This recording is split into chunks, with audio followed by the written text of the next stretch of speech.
After Jesus had finished all his sayings in the hearing of the people, he entered Capernaum. A centurion there had a slave whom he valued highly, and who was ill and close to death. When he heard about Jesus, he sent some Jewish elders to him, asking him to come and heal his slave. When they came to Jesus, they appealed to him earnestly, saying, "He is worthy of having you do this for him, for he loves our people, and it is he who built our synagogue for us."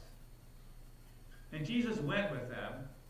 But when he was not far from the house, the centurion sent friends to say to him, "Lord, do not trouble yourself, for I am not worthy to have you come under my roof. Therefore I did not presume to come to you. But only speak the word, and let my servant be healed. For I also am a man set under authority, with soldiers under me. And I say to one, 'Go,' and he goes, and to another, 'Come,' and he comes, and to my slave, 'Do this,' and the slave does it." When Jesus heard this, he was amazed at him, and turning to the crowd that followed him, he said, "I tell you, not even in Israel have I found such faith." When those who had been sent returned to the house, they found the slave in good health. The Gospel of the Lord. Thanks be to God. You may be seated. I'd like to invite the kids who are here today to come up. Good morning. Good morning. Good morning. Good to see you. Good to see you all today. I brought one of my friends with me before. Some of you have seen him before. Here we go.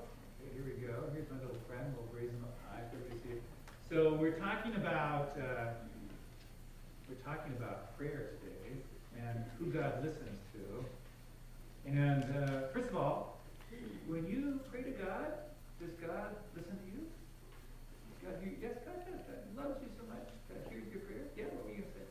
Yeah, once I'm going to pray for him to change the light from a red to green, and it happened right. It happened right away. The light from red to green. That's wonderful. That's wonderful. Good for you for praying. Good for you. It's good to share. It's good to tell all of our thoughts to God in prayer.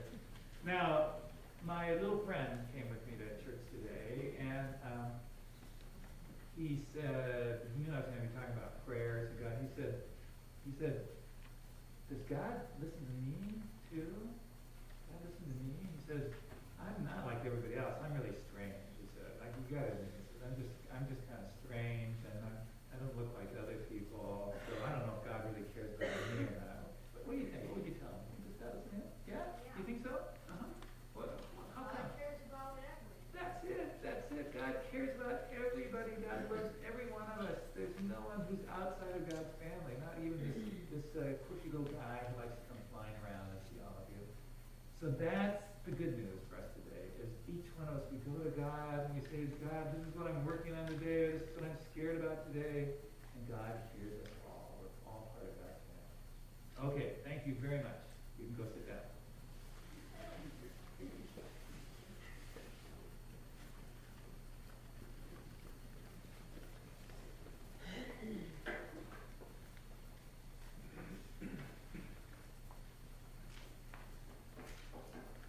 So it's this scene of Solomon praying in a glorious new temple that he himself had built. It was the very first temple in Jerusalem.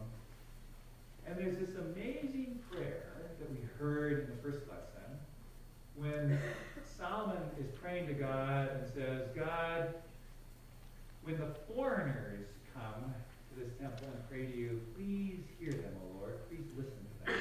Listen to the foreigners." And why is that an amazing prayer? Well, first of all, because the foreigners that Solomon was talking about, the people in the neighboring countries around Israel, they had been at war with Israel. These foreigners were often looked at as enemies. These were the Philistines and the Phoenicians and the Ammonites and the Amorites. And Solomon knew his history. He knew how he was constantly worried about these foreigners, these other groups.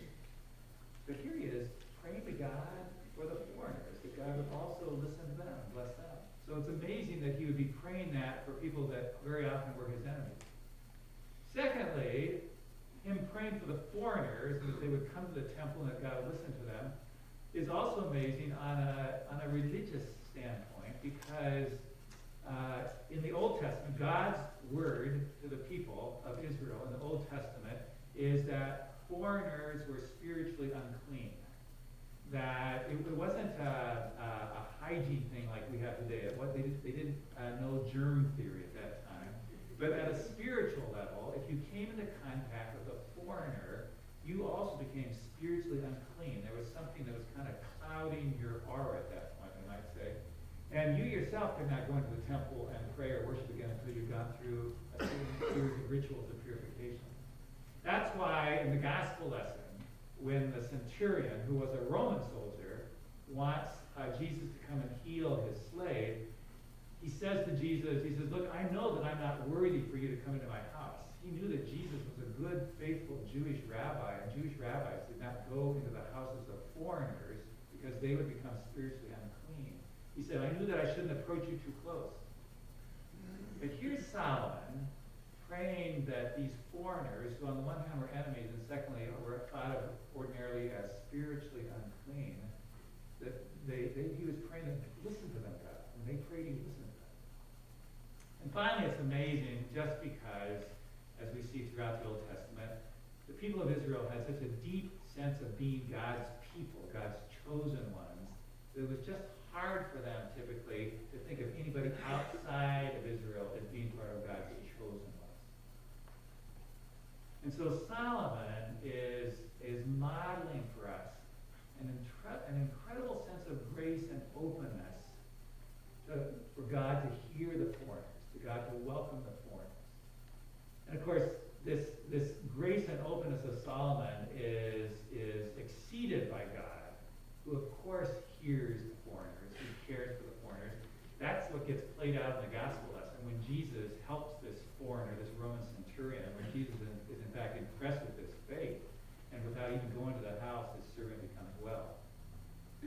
Solomon and God and Jesus today all model for us the grace and openness of God, who welcomes all, even the foreigners. Now that word foreigner, when we use it in the English language, it kind of brings up different connotations for us. How about us? How do we feel about foreigners? When I say that word, who comes to mind? Who comes to your mind? Who's the foreigner in your life? We're in the middle right now, our Congress is in the middle of a very important debate on immigration law. There's a lot of discussion about immigration law and who do we let in and how many do we let in and so forth. I'm not going to talk about the pros and cons of that law. I'm not going to get into politics today, not that way anyway. It's a complex topic.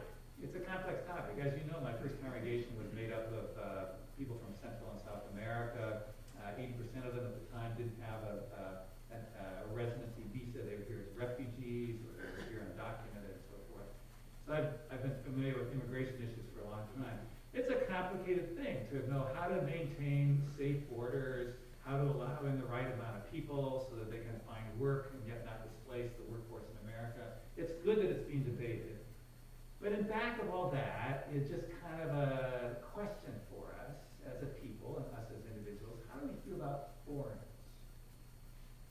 And I'm guessing we also probably kind of rank the foreigners that we feel most welcoming to and the ones that we trust least. What are we, a foreigner from Canada, for example, versus a foreigner from Pakistan or Afghanistan. I remember reading a reprint from a paper, from an East Coast paper in, I think it was the 1790s. And it was ranking the value of immigrants who came to the United States by their nationality. It was the ones at the top said, these are the immigrants we should be letting in. As you got farther down the list, they should. Well, the newspaper belonged to an American